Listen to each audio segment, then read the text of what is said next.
I'm down. Get $50 instantly when you play $5 and use the promo code LIGHTYEARS. Presented by Prize Picks. Welcome to Light Years. Andy Lou, we are less than a week away from opening day. It's weird. Hey, it doesn't feel like NBA season is truly upon us, but it also kind of feels like it's time. You know what pissed me off last night? Because I was my wife's dad. What is that? Father-in-law? Is that what it's called? So he asked me. He's a big Warriors fan. He's like, "When's the Warriors opening night?" And I was like, "Oh, it's next week." And he's like, "Oh, they're playing at Chase." You know what pissed me off, Sam? They're not playing at Chase. They're opening the season. The Golden State Warriors on the road in Portland. Really pissed me. Golden State Warriors are what? The number one most visible team in the NBA. Number 2, 3 at the least. Maybe you can say Lakers and Boston 1 and 2, whatever. But the Warriors are right up there. Definitely not Boston. Definitely not Boston. The Knicks are more the Knicks have more brand cachet than Boston. So I don't number care 3 that they won worst. 15 titles during the segregation era or whatever. So those don't count. I don't really care. This is what you do when you build a team that the league doesn't really respect, and maybe the league is wrong. Maybe this team is better than people think. I mean, they are having an undefeated preseason. Yeah. I'd be lying if I was saying they don't look good. They do look good. I have questions on how real it is, but I can't. Given the roster at hand, I can't complain with a single thing I've seen in preseason.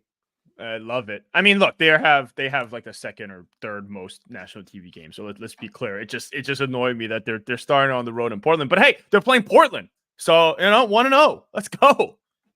Maybe. We'll see. No guarantees in this life. None whatsoever. Preseason's wrapping up, and I feel like we learned some things, and I still have some questions. So let's just get into it. Some things I learned. I think that the number one thing we've learned from preseason is they're not joking when they're saying they want to get a lot of threes up. Like, good God, they're getting them up. And I don't know how sustainable some of the shooters are, but I feel like Buddy Hield's sustainable. Lindy Waters sustainable. I mean, they got shooters all over, and I'll give Steve Kerr his kudos for this one. If there's someone who knows how to get a shooter going, it's Steve Kerr. This team might be the most watchable version of the Warriors in 3 years. I think it's not even close. It's the most watchable version of the Warriors since 2019. Maybe I'll give you 2020 because Steph was so great. So maybe I'll give you that one. 2022. Sorry, that one second most enjoyable in the last 5 years is what I meant. Obviously, you got the championship team. But beyond that, I mean, it's kind of been a rough watch of the Warriors. Constantly watching them do those little dance of the second timeline stuff. But I think this season is the one where it's truly, truly enjoyable. And part of that is they're going to shoot a lot of threes. And it's not just going to be Klay chucking up 10 and Steph chucking up 15 and everyone else setting screens. It is going to be a true strength in numbers 3-point jack fest. 3-point jack fest. I think I'm stealing. That's good. I mean, look, man, I don't want to overrate preseason, but are we sure Buddy Hield isn't just outright better than Klay Thompson at this stage of his career? Like Fitz, dude. Are we sure Lindy Waters is not outright better than Klay? I forgot what it looked like to have a shooter not named Steph Curry who's actually quick moving off of a screen. Those dudes are getting him up. Those dudes are getting him up right now, and these are preseason stats right now. Per 36 minutes, which, this is like if they play a starter's amount of minutes in a real game, which I don't think either of those guys will, but like, Jesus, 12 to 13, that's Steph Curry territory. If you're getting that many threes up, if you're getting a 3 up every 3 minutes, that's like Steph Curry, Dame Lillard territory. The ones that really boggle my mind isn't so much Hield because I know he's going to jack him up. It's guys like, if you look at D'Anthony Melton, he's at 11 attempts per 36. Right? Which is kind of insane. It's kind of nuts because he can shoot, but geez, dude, 11. You know what I mean? He's not even pausing. The other one that kind of blew my mind the other day watching the preseason game was GP2. I don't know how much he's going to play. Maybe just plays 15 minutes a game. But dude, he's shooting him like he is Klay. He's shooting him like he can actually shoot him. And this goes for everyone on the team, I guess, but specifically GP2. 2022 was cool because he could make his threes, but then it kind of vanished. Right? He couldn't stay healthy. But now he's just chucking them up. And then Wiggins chucked them up on Tuesday. Hopefully he can get his shot back. And then Kuminga, I think we've just discussed ad nauseum. But a lot of these guys are shooting them when the ball gets in their hands. They're not shooting them with 5 seconds left on the clock, which I think is what we're used to. Like some of these shots are going up with 14 left on the clock. It's just get it, go. And have we ever seen that? Ever. Even we're used to them kind of overpassing to try to get the perfect shot instead of I'm open, let it rip. It's more D'Antoni than what we've associated with Steve Kerr. Maybe this is Terry Stotts' influence, or maybe this is just the reality of like, look, man, we don't have Clay on this team anymore. We can't be as rigid trying to find 2 guys shots. Let's everyone needs to kind of take, if you're open, you can make it, take it, like that kind of mentality.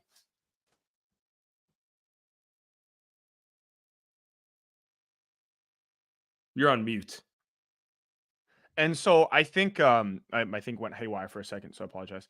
But I think one thing to note is I was thinking about this. Draymond, what does his actions show us when it becomes nut cutting time?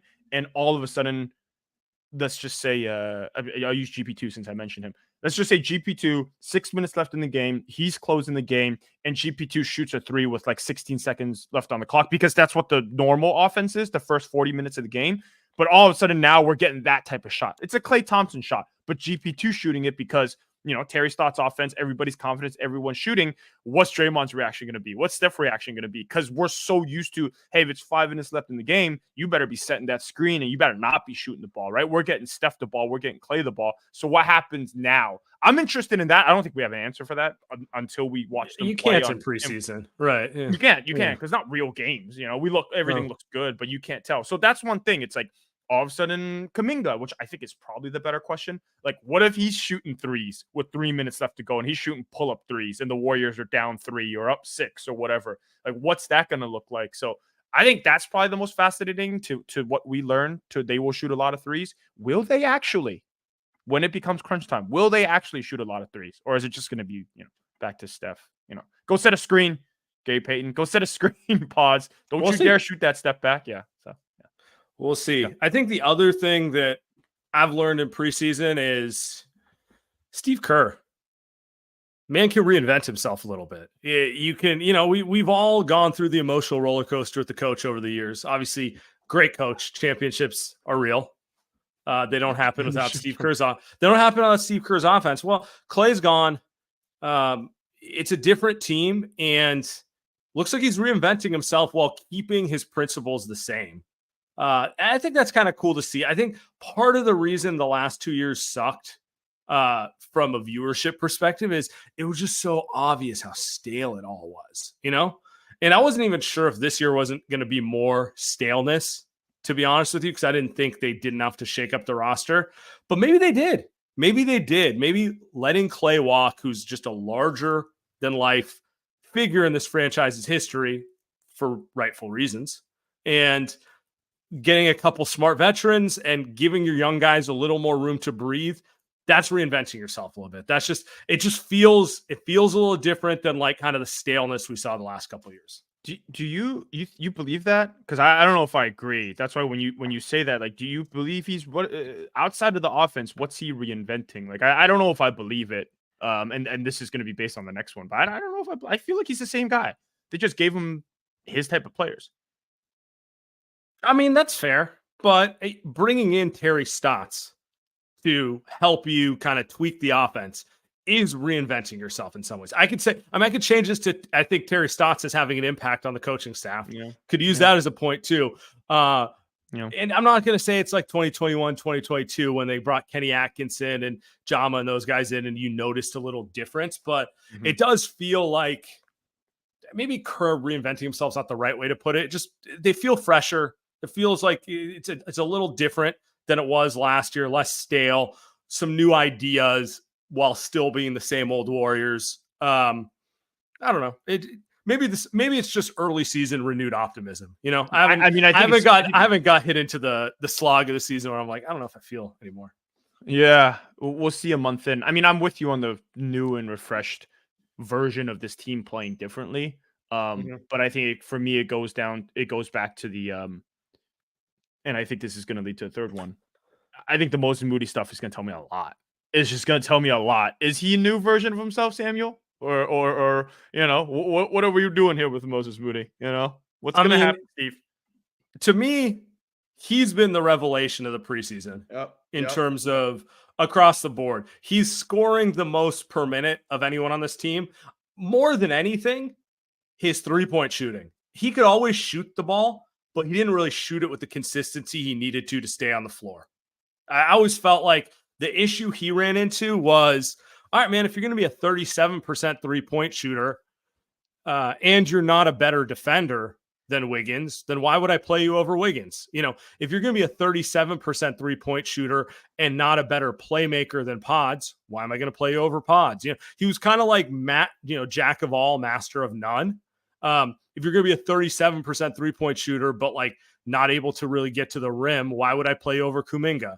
And it seems like, at least through the early part of preseason, the shot is real. And it's not just the percentage and the volume. It looks quicker. He looks more confident in it. He just looks like he's playing up to the talent I always thought he had. If you follow what I'm saying? Yeah. And I think if this is real, I don't think Steve can keep him off the floor, because there's a big difference between a guy who shoots 37% on average volume and a guy who's gunning and still hitting it at an elite clip. Yeah, and that's what I think we might be. I think that's what we're going to see. Now, I don't know where the minutes are coming from because they have too many guys. Right. But it feels real. It feels like, and for him, I don't think it's like a skill thing. I just think it's everything finally clicking mentally where he's playing a little faster. Because I don't think he learned how to shoot this. He always knew how to shoot. It's just being able to translate it to NBA game speed, the consistent amount he needs to. He definitely didn't learn how to shoot. That's damn correct, because he could always shoot. He might have learned how to movement shoot. I noticed that in the last game where he might have learned how to shoot off screens, which is, it's impossibly difficult. I don't even know how, especially at the NBA level, guys can do that where they're turning their bodies out of a screen at full speed and then shoot. That's what made Klay so great. That would make Steph so great, right? It makes Steph better than all these other off the dribble shooters. It's you ever seen Trae Young shoot a 3 off a screen? Fuck no. So that stuff I think from Moody now we're seeing from him is really cool. But I think to the point, and this being the number 3 thing we learned, which is Moses Moody is ready for more. He is ready for more. Will he get more? Because everything you hear about is from them saying, he deserves more. He deserves more. But then on the other breath, Steve kind of said it we got a lot of guys. Even Steph said it we got a lot of guys. Did you see the article coming out the other day from Slater? Is that they offered him the mid-level exception, which is the extension being at the value of a mid-level exception. So what is that? 4 for 50, 4 for 48, something like that. Which isn't that what what's the guy? Dante? That's what Dante DiVincenzo gets. Did Neesmith get that amount? If I'm wrong, let me know if fact check. Correct. That's kind of what he got, right? Yeah.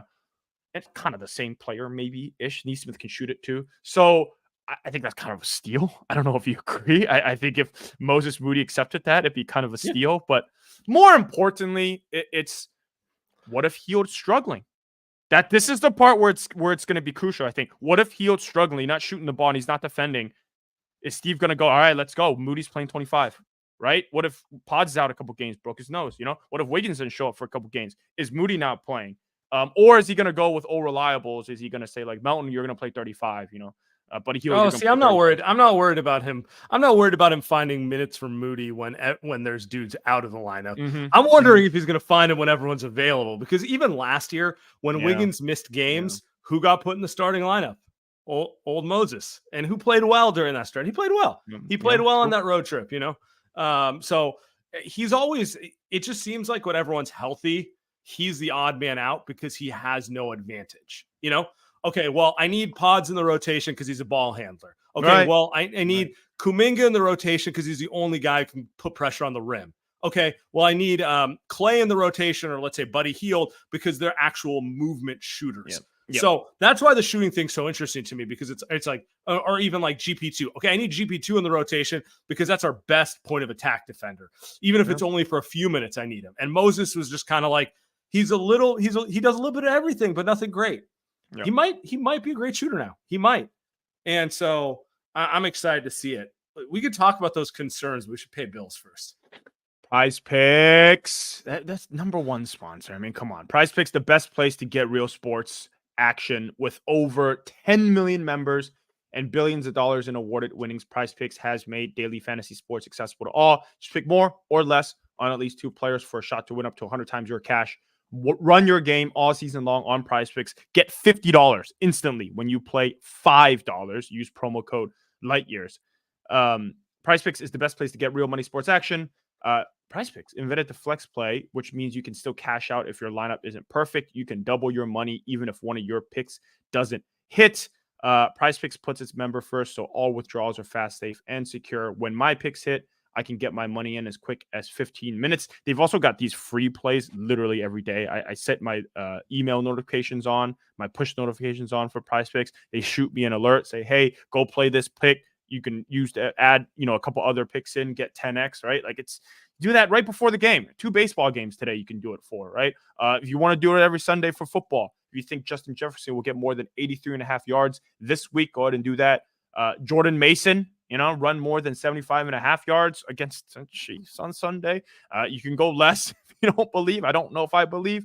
So cook up hot takes with your friends. Win real money this football season when you and your crew run your game on Prize Picks. Download the app today. Use code LightYears to get $50 instantly after you play your first $5 lineup. Download the app today. Use code LightYears to get $50 instantly after you play your first $5 lineup. Prize Picks, run your game. LightYears podcast, we are brought to you by Game Time. Game Time is an authorized ticket marketplace of Major League Baseball, which makes getting tickets faster and easier. Prices on the Game Time app actually go down the closer it gets to the first pitch, with killer last-minute deals, all-in prices, views from your seat, and their lowest price guarantee.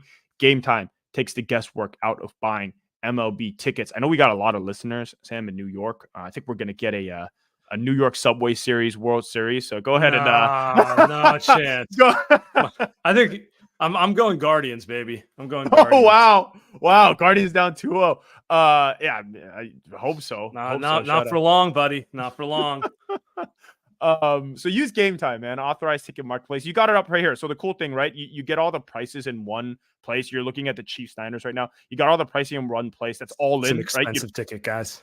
Dude, I mean, it's not going to be as hot, right? So it is kind of the perfect week to go watch the Niners exercise some demons. But look, if you look at the numbers, you got the prices there. The great thing about Game Time is you can do the version where there's all in, right? You don't have to get surprised by fees. If you click into the actual seats, they'll show you the exact view. Game Time will show you the exact view that you're sitting in, so you don't need to get surprised when you get there and you're getting covered by something. They're showing you exactly where it's going to be, what type of view you're going to get. And some of the other things that you get is the lowest price guarantee, right? So Game Time will credit you 110% difference if you don't get that. Intern Neil, I can get you into the Guardians Yankees game for under $100 right now. Wow! Shout out to Cleveland, huh? I think it's just because it's very last minute. So, but a perfect example of Game Time in action. ALCS tickets expensive. Well, hour-ish before the game starts. Now you see who's like, all right, I just need to get rid of it. And you know who the beneficiary is? That's you, the loyal LightYears listener. That's $42 that Game Time's getting you right before actual game time. So listen, your purchase covered with the most flexible customer service policy in the ticketing industry. But here's what you guys need to do. Download the Game Time app, create an account, use code LightYears for $20 off your first purchase. Terms apply. Again, create an account, redeem code LIGHTYEARS for $20 off. They're paying for $20 to get into an ALCS game. Download Game Time today. Last minute tickets, lowest price, guaranteed. Cool. Well, let's keep moving. By the way, for everyone listening to this, I just want to give you a quick heads up. Monday night, 7 p.m. Pacific, we're going to do a huge season preview, multi-hour live stream. We're going to have special guests. It's going to be a great time. We're thinking about doing it Sunday, but Sunday's football day. Monday makes more sense, and the Warriors don't even play till Wednesday. So make sure to join us when that happens. All right, so some good things in preseason. There's still some questions, so let's get into it. How can they play all these guys in the rotation, and specifically Moody? Yeah, I love it's back. It's back to back. I love it. I think it's to me, it's 3 players in my head that he's going to take minutes from this year. It's number 1. It's going to be Buddy Hield. I think there's nothing new from Buddy Hield that we're going to see this season that we don't already know. He's going to shoot the ball a lot. He's a really good shooter. Everything else is in question. Number 2, I think, is Andrew Wiggins. Andrew Wiggins, rusty on Tuesday, didn't make a single 3. Offensively is pretty solid, but I think availability is in question. So that's number 2. Number 3, I think, is Kuminga, right? I think if you're going to get some really good front court play from Draymond, TJD, even Wiggins, slow-mo, you're going to need some spacing with Moses Moody. And I think the guy that he can get minutes from, because he is, like, candidly a better fit with some of those front court guys, is Moses Moody. Is Kuminga. So I think those are the 3 guys. I don't think Podziemski's part of that. I just think Podziemski's skill set is, like, they just need it. If Pod's healthy, they just need his skill set. And Moody doesn't really do anything that he does. So I think those are the 3 guys, man, that he's going to take minutes from this season if he's going to get. I wonder if Steve, because this is not, I've seen teams do this in the past. Like, the most famous example is the 2014 Spurs. But like, go with a 11-man rotation where, like, yeah, Steph's playing his 30 plus, but everyone else is playing 20-ish minutes, 22 minutes. You have one of those rotations where, and what it really means is one night Moody gets 30, the next night he gets 15. One night Kuminga gets 30, the next night gets 15. And it's kind of a CYO style rotation. Obviously preseason, you do that because it's preseason and you want to look at everyone. I wonder if Steve's actually going to do that, because he actually has a roster that's probably designed to do that, where he has a superstar, a defensive player of the year, and 10 role players who are all, like, good at different things. So I don't know. I'm just curious. It's not an easy job. It's not an easy thing. So, well, the team has to be good enough for them to do that. And that's the question mark, because those Spurs team were really good, right? I don't know if the Warriors are. We'll see. I mean, I'm not saying they're going to be like. Great. I'm just saying that the team that won a title, not a single player played 30 minutes per game. Yeah. Obviously, they did in the big games. Big games come at you. Tim Duncan plays more. Kawhi plays more. But, like, because they had such a system, they really went with, like, the everyone's playing 25 minutes a night thing.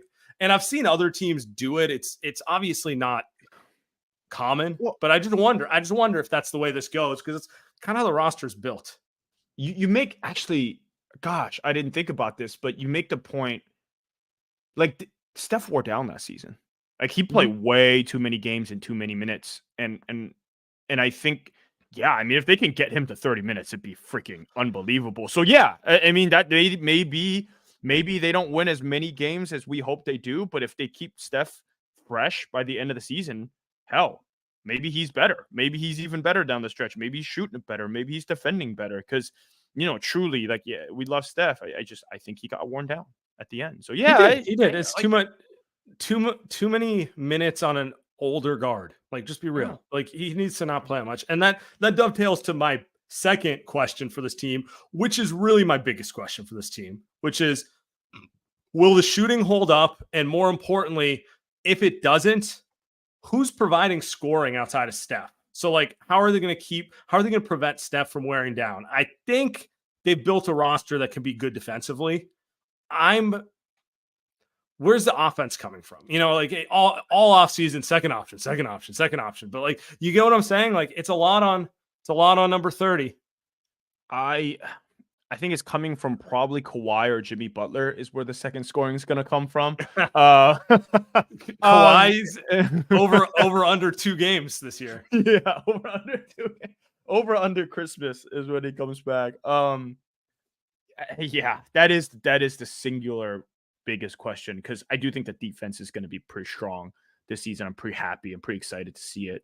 But consistently, and what if they go in a cold stretch for 2, 3, 4, 5 games and they can't shoot? Are they just going to lose all 4 games? Yeah, answer is Kuminga. right? The answer is Kuminga. I don't think it's Wiggins. We talked about that. I don't think it's Buddy Hield, right? I don't think it's it's not Pods, right? It's Kuminga. Like that's the guy. It's not Moody. It's got to be Kuminga, man, because he has to, dude. That's the one thing. You talked about it. There's a lot of guys on these teams that Moody can't play in front of because Moody doesn't do that one thing. Well, Kuminga does that one thing better than anyone else on this roster. He can drive to the basket, or he can go attack the basket in transition better than anyone else and score 20 points. So that's the guy. And if he can't do it, this leads to number 3, I think. Yeah. No, I mean, it's he is your best bet because he's a natural scorer. We can argue, is he a super effective scorer or is he a Corey Maggette scorer? But he is a scorer. He's more of a scorer than Wiggins. Like Wiggins is much more comfortable taking a backseat. He likes it. It's his style of play. I don't think Moody's a scorer. I think Kuminga, like if left to his own vices, would get 25 shots a game, would try to put 30 on everyone all the time. So easily. So it's just, it's mentality too. Like you can't make someone who's not a scorer want to be a scorer. So, and then the last question is, we've talked about, but like, can Kuminga really play the 3 in this team? I know he could play the 3 if they had some stretch shooter front court players, but on this team where you're going to have Trace and Draymond in the front court, or Looney and Kyle Anderson or stuff like that, can he play it? Preseason says he can. Preseason has him shooting 47.6% on 7 threes a game. I'm skeptical those numbers hold personally, but I've been skeptical, and I'm just curious. Like this is the first time I've seen Steve give it a true good faith effort to play him at 3. He has not done it till this year. I don't even know if he wants to do it, to be honest. Half the time you hear his quotes, it's like, this sounds like a dude who's doing it. It sounds like a dude who's doing it to make his bosses happy, not because he believes in it, I don't know, I'm curious. This is the question of the season. And your second question, this question goes into that one. Like, is this interrelated with everything that the Warriors are trying to do, which is why they play Wiggins at the 2, Draymond at the 4, TJD at the 5, and Kuminga at the 3. Because for them to succeed and have scoring outside of 3-point shooting, Kuminga is going to have to figure out how to play with those guys at the 3, because they don't have enough defense if he's playing the 4. It's very, very simple. They do not. And at the 3, then you can argue there's not enough spacing, right? And just these questions.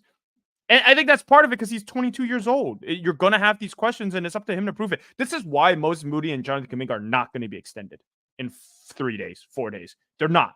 And I actually don't want them to be, because they have to prove, right, that they can play. In Kuminga's case, I think have to prove that you're good enough to command that contract.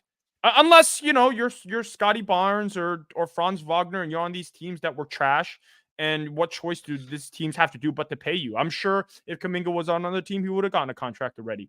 But I think in this case, I think the value. No, you don't agree with that. You don't agree. I mean, both. We'll see how good they end up. They might not be max players. You know what I mean? Like Scotty Barnes. Scotty Barnes. Oh yeah. I agree. Yeah, but they might also be max players. Here's what I know they are, though. They are the man on their teams, and they've proven that they can be a foundational piece, which Kuminga just he hasn't proven it. He also hasn't really even got the opportunity to. Has not gotten the opportunity. Yep. Which is true.